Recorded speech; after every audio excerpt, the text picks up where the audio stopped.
Walk? Does that mean you want to go for a walk? Yes, it does. So yes, there's definitely some energies coming in the next 48 hours. Since I did the newsletter, the June newsletter that you can get in the link in the bio. And the June newsletter is really starting to highlight the difference between getting reminders and having a practice. Right? Oh, that's a great reminder, to breathe. Oh, that's a great reminder that I need to quieten my mind. Yeah, that's a great reminder, when I see a quote. But these are all practices, right? It's not a reminder. The practice is telling you, right? The reminder's telling you that you need to consider a practice rather than getting reminded to having a mind that is like, where's Wally? And like the first, workshop this weekend, which is the practice of tuning in rather than being so muddled by the noise. And there's a lot of noise, right? This is the manifestation of everything all at once, right? This is the manifestation of it all happening all at once. And from good news to bad news to chaos to attention seeking to all of it happening. And really it's for you to decide where your focus goes. And that sometimes takes a practice. For some people find it very easy to just switch off. And and that's going to be something that's going to keep repeatedly coming up over the summer months as we move into summer in the next few weeks. So yes, it's shifting those reminders into a solid practice is what you really want to be focused on. And what is that practice that works for you?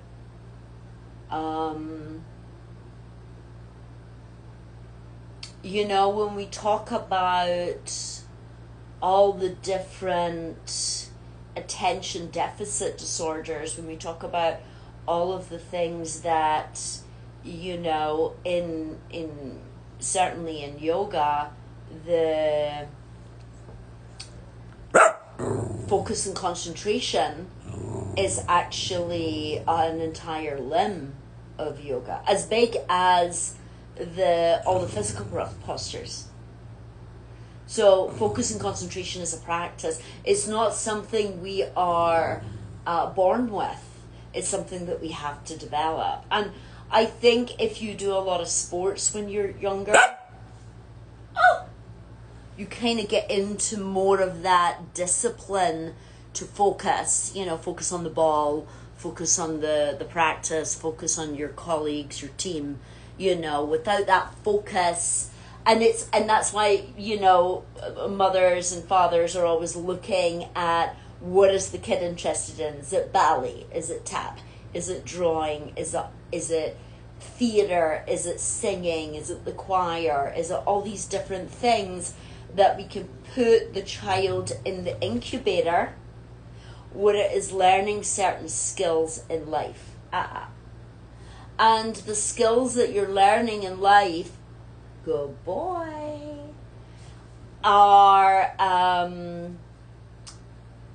to be part of a team, to work together, to kind of, stop comparing yourself, to get rid of comparison, to stop being jealous, to stop throwing tantrums because you didn't get your way, to remember your shoes, your cleats, all the stuff that you need for your practice, to be hydrated, to eat, not too much before. So I think it's very good for all children to belong to some kind of group, activity. And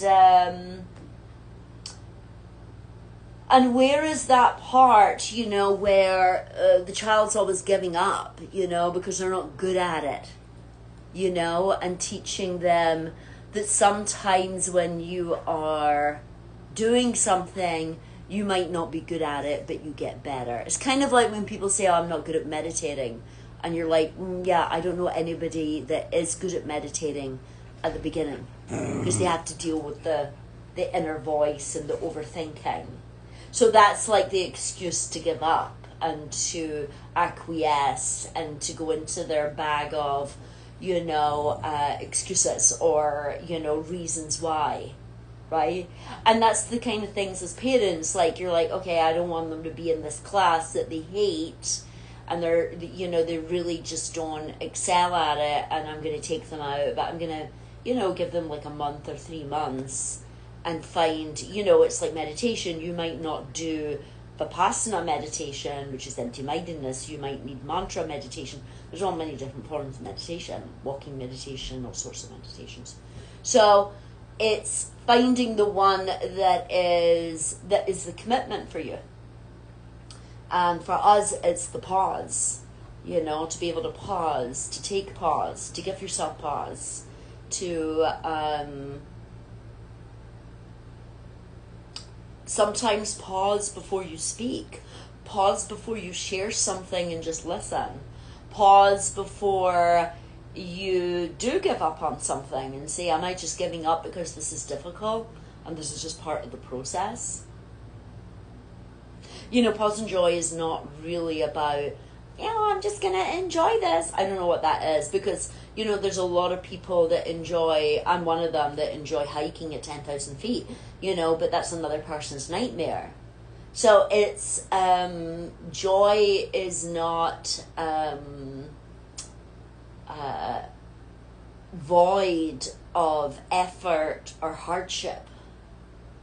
I know a lot of people that write books or write scripts or direct movies, and they would say it was arduous, it was a lot of work, it was hard, but they enjoyed every minute of it. And I think that's the part that maybe people get confused about real joy. The hidden joys in the process when you do something, when you do work and push through, and the effort of pushing through really kind of lights up parts of the brain. Because you did overcome, you did not give in or give up too quickly, and then there was a shift. So like pause and joy isn't some kind of saccharine, we're all gonna enjoy what we're doing. No, we know the difference between ourselves trying to wiggle out of effort or things that are uncomfortable, and because sometimes the joy is found in the overcoming, in the getting over the hurdle and the obstacle and all of those types of things. So yeah, we have a huge aurora coming from the sun over the next. It's going to be reaching our shield, our magnetopause, in the next 48 hours. So there's going to be disruptions in probably radio frequency. There's going to be auroras. I don't know how far down we'll be able to see the aurora, but it's quite a substantial burst from the sun. And that sun energy in the terms of yoga principles is, our illumination, our focus, our energy, our drive, our passion.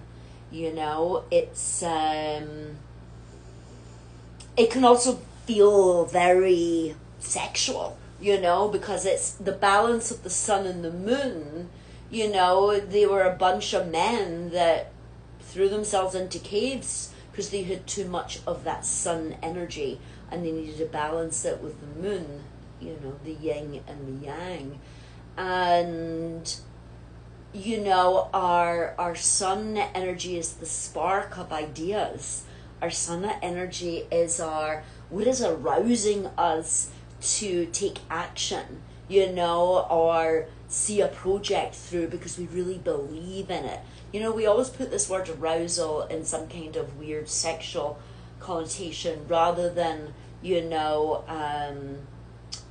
the real passions that make us get through those obstacles, and get us to do things and get us through the hardship of the late hours or finishing certain projects, right? You really need to be in that state where you have a passion for it, right?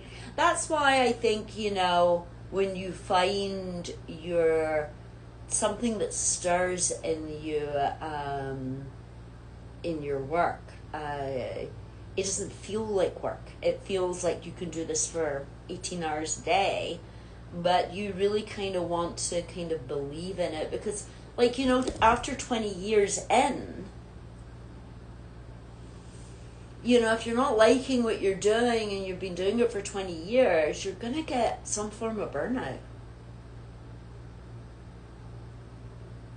So I think that's why it's important today to at least be doing something that really interests you, and you don't maybe understand it, but you have a curiosity about it. And then it evolves because you meet other people, you do other things. So I think that's one thing to kind of really Hey, come over here. No one wants to hear you. You're going to go out in a minute on a hike and get that all out of you. So yeah, read the newsletter. It's there's a lot of thing happening with time right now. I'll go into that in another broadcast because I don't know if you can feel it as well, but there's this compression of time, and there's also a kind of manipulation of time. That's kind of like, the fake AI things to kind of waste your time, and things that pique your interest that are scams, that are, again, like wasting time. And it's, I don't think people realize, certainly when you're younger, you don't realize the importance of time. The time that you have, the time, because you think there's all the time in the world, right? You're not thinking that it's finite. You're not thinking, oh, this milk has an expiration date just like me. So, when you start, and I think, I do believe in the 21st century, I think that is kind of informing a lot of the anxiety. I think there is an awareness of our mortality. I think it's always been there. Shakespeare has written about this mortal coil, and but I think since our shutdown and all these things that we learn about and we know, I think there might be a little bit of anxiety and also neurosis. Maybe even some of the biohacking stuff is a kind of death neurosis. So I think there is an awareness about us having a finite time here, right?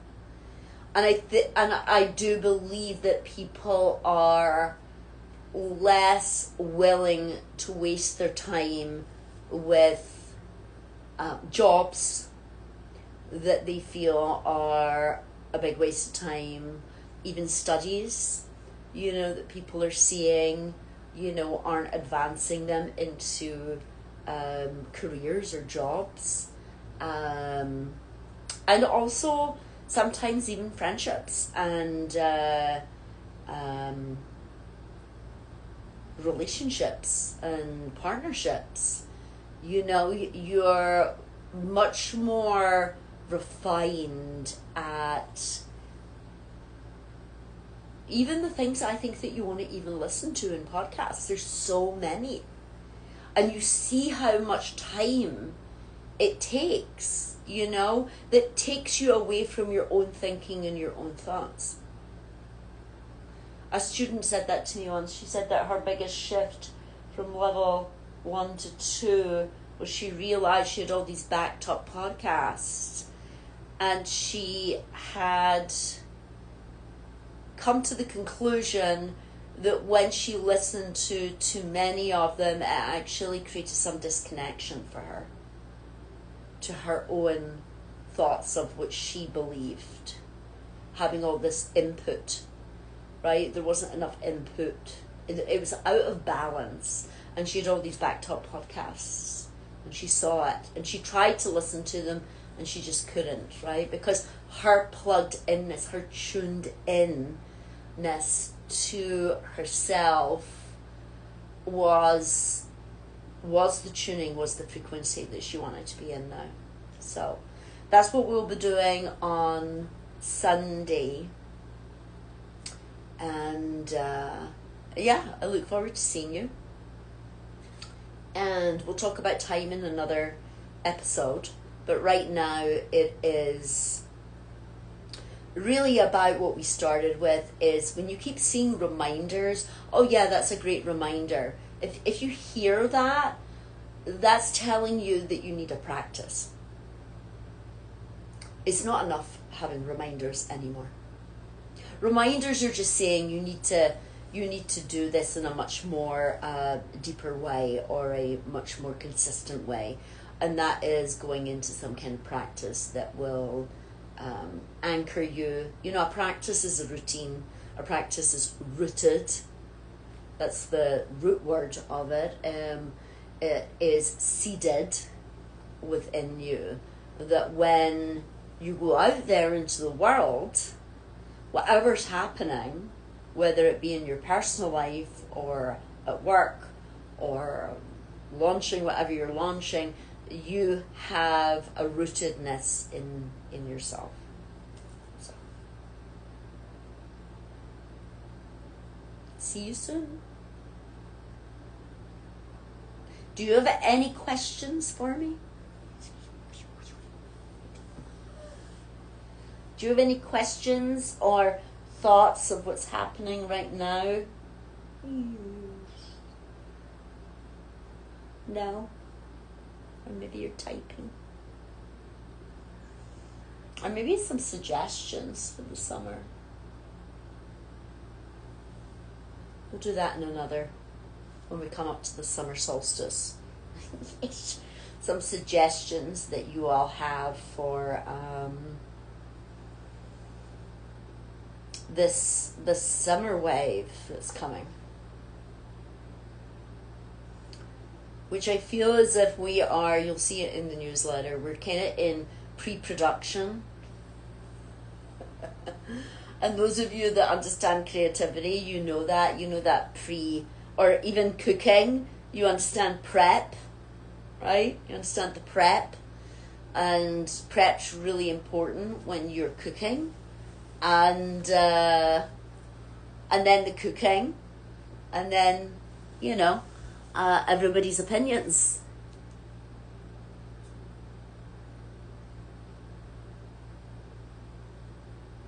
So you've asked a question. If you have been rooted in a practice for years and then are not interested or just stop, does that signal a need for a new rooting practice?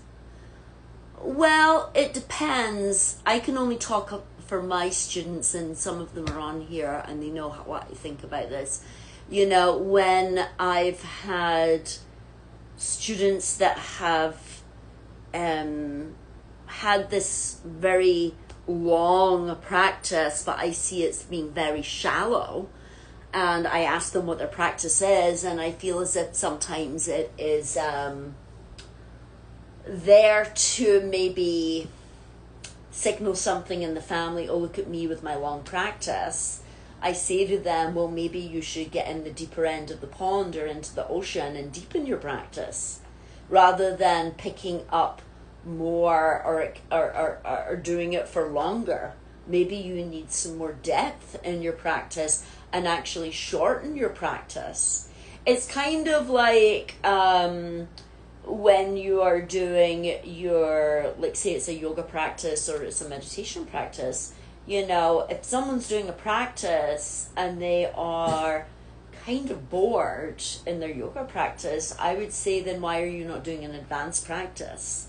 Why are you not trying things that are out of your comfort zone? You know, it's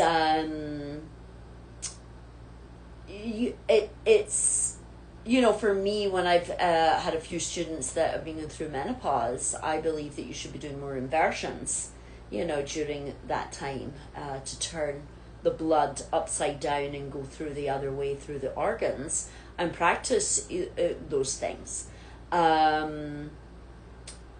Rather than a more, oh, I need more yin and I need more restorative, because that could be playing into the need to kind of shut down, rather than actually change up and be more challenging. If you're not interested, you know, I noticed this thing many years ago when I did yoga, Raja Yoga, and Ayurveda, how there was people in LA that would just bob from practice to practice, and they would never sit on anything. You know, one minute they were doing Kundalini, the next minute they were doing Hatha, next minute they were doing Iyengar, and it was always this kind of surface, you know, dabbling. And I see people doing that with energy work as well, the surface dabbling. And nothing gets really kind of deeper than that. But that's part of your own gaslighting that I don't kind of get into. But I don't know what you are meaning by not interested, because I don't know what your practice is. So it's kind of like you're not interested in meditation. So, you know, I've had students that have stopped their practice and then they see themselves drift. You know, it's kind of like being in a boat and all of a sudden you drift, and then you wake up 6 months later and you're far from shore, and you're like, oh yeah, my life used to be better when I had that practice. But you had to drift to realize the value of the practice. So there's that. For me, the resistance showed up because my practice was very shallow and insincere. Yes, like it's something I've always said about insincerity. You know, sometimes, you know, it's not anything that you need to change about your practice. You don't need to do an hour of practice. You don't need to do, I did 4 hours, I got up at 4 o'clock in the morning and I did 4 hours of whatever. Sometimes you just need to be more sincere in your practice. That goes a long way. And the thing is, you know, Ram Dass spoke about this. You know, I don't need to go over the brilliance of what he already talked about the pitfalls, you know. And he said he would do these meditations back in the 60s, and he would just be in his mind having some kind of trip going on in his head, you know, some sexual fantasy.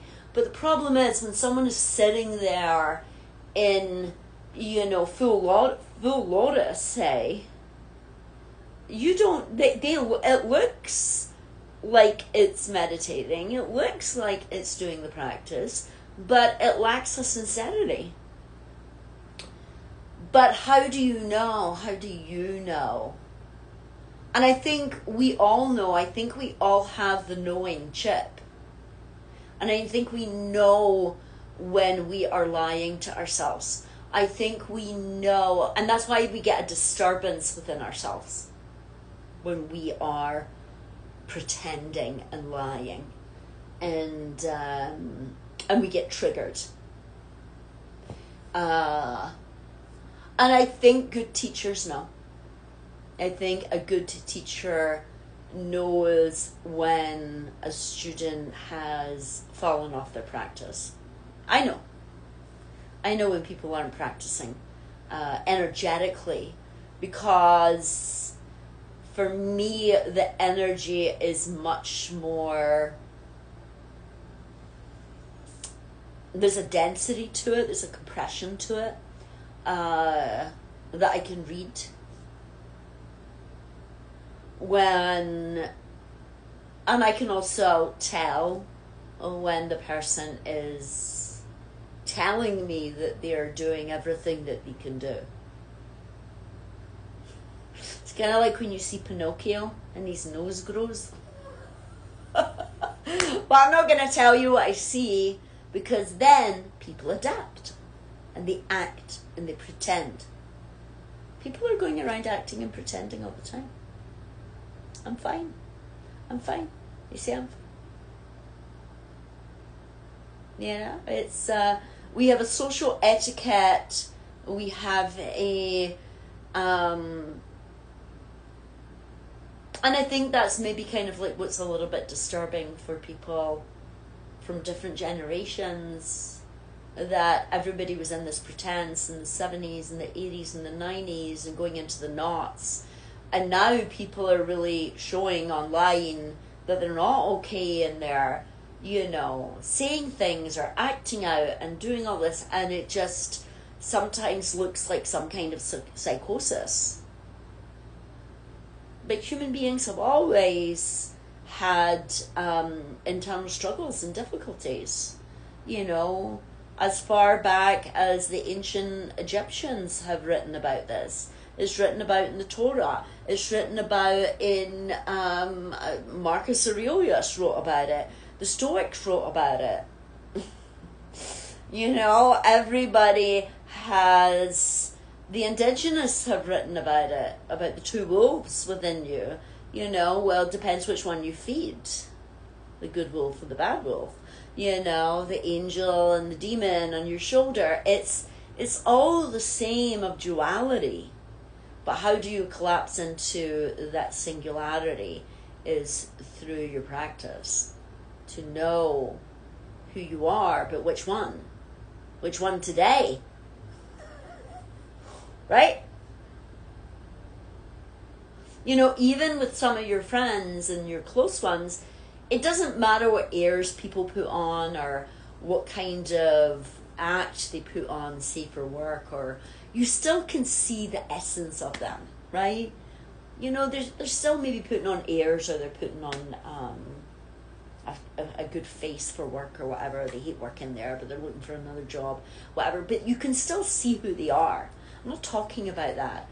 I'm talking about the complete, you know, there are people with different personalities. There are people with different personas. There are people that have very heavy masks that are acting like they're normal. But there is an energy that you can feel in the pit of your stomach. There's an energy that you can sense. It's the same thing with AI. You can sense when it's AI. There's like this tone. There's this cadence. There's this voidness in the ads or whatever they're putting up. You know, you can tell. And I think that it's going to be something that's going to be very, very important in the future, is this tuning into the energetic essence of what is real. You know, we can feel it in nature. Like when we go into the woods or we go to the ocean, and we feel that tuning, right? That harmonizing. We can even just feel it just in the car, smelling the salt as you go to the beach. Or if you're going to the barn and you smell the manure, you feel that sense washing over you, right? Or when you go into the woods and you can smell, you know, the moss, you can smell the decomposition in the leaves on the ground. So yeah, I think I'm going to go strawberry picking. I've not done that ever. I think I'm going to do that this month. Go fruit picking. Seemingly there's an app as well here in Los Angeles, and it is people that have maybe an orange tree in their back garden, and you can go and they pick for you the fruit from their tree and you pay them. So I may start with that and then see where there's some strawberries and raspberries, because I do love my fruit. So I'll see you on Sunday, those of you that are coming to tune in and tune out of the noise, because that is going to be very, very important for your psyche going forward. So yes, it's you know, with practices, it might not even be the practice. It might be a good practice. It might be a good choice of practice for you, but you are just needing to go a little bit deeper, or get a reattunement or realignment from your teacher. There are also no, I'll talk about this next thing in another video, to do with time and parallel universes. So I'll come on Saturday and talk about that. I will put the time up for that, because it's something that if you're really interested in time, parallel universes, the Large Hadron Collider, and something that has occurred that I sense, then tune in on Saturday.